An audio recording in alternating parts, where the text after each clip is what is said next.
Off the clock means off. Have you ever received a work message at night and immediately felt your stomach drop?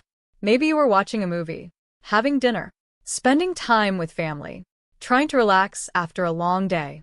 Then your phone lights up. A message from your manager. An email marked urgent. A request that suddenly makes it feel like work followed you home. For many professionals, this isn't an occasional occurrence anymore. It's become normal. And that's exactly the problem. Somewhere along the way, many workplaces stopped respecting the difference between being employed and being constantly available. In today's video, we're going to discuss how to protect your personal time, how to handle after-hours communication professionally, and why strong boundaries are one of the most important career skills you can develop. Section 1. The workplace is open 24/7. Humans are not. Technology has made communication easier than ever.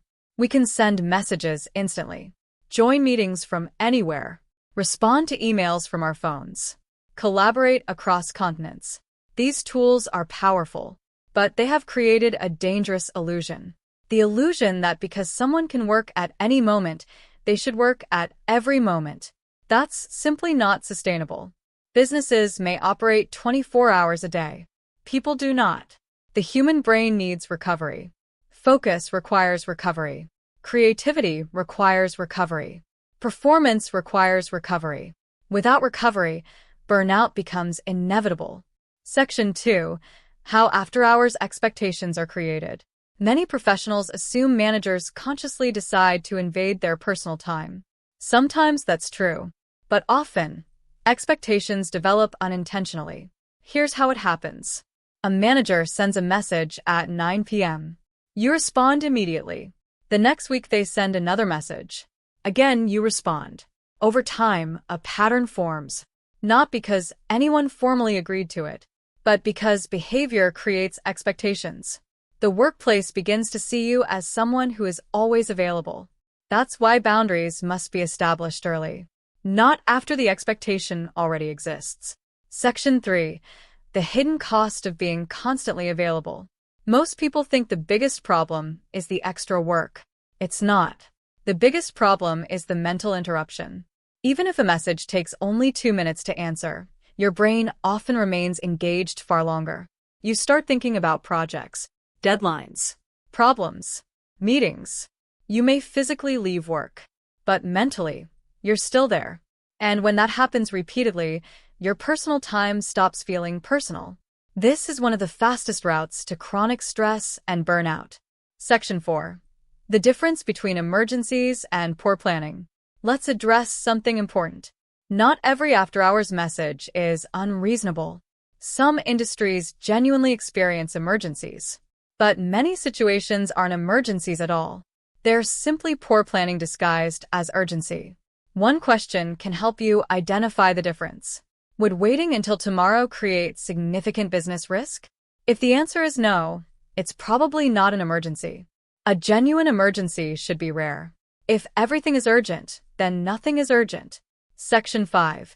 The Boundary Ladder Framework. The first step is defining your availability. What are your working hours? What communication channels do you use? What constitutes an emergency? What response time is reasonable?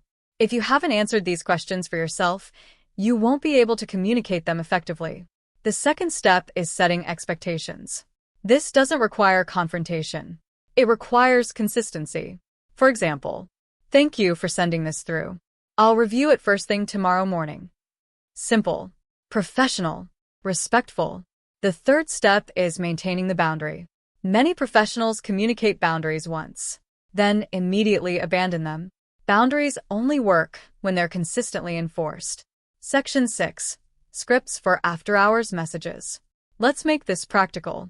If you receive a non-urgent evening message, thanks for sending this. I'll review it tomorrow morning and get back to you. If you receive a weekend request, I've received this and will address it during working hours on Monday. If someone requests a late-night call, I'm unavailable this evening, but I'm happy to discuss this during business hours tomorrow. Notice something important. None of these responses are aggressive. None are emotional. None require lengthy explanations. They're professional, clear, and respectful. Section 7. Why women often struggle more with this.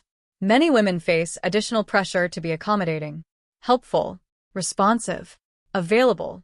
The fear of appearing difficult often leads to overaccessibility.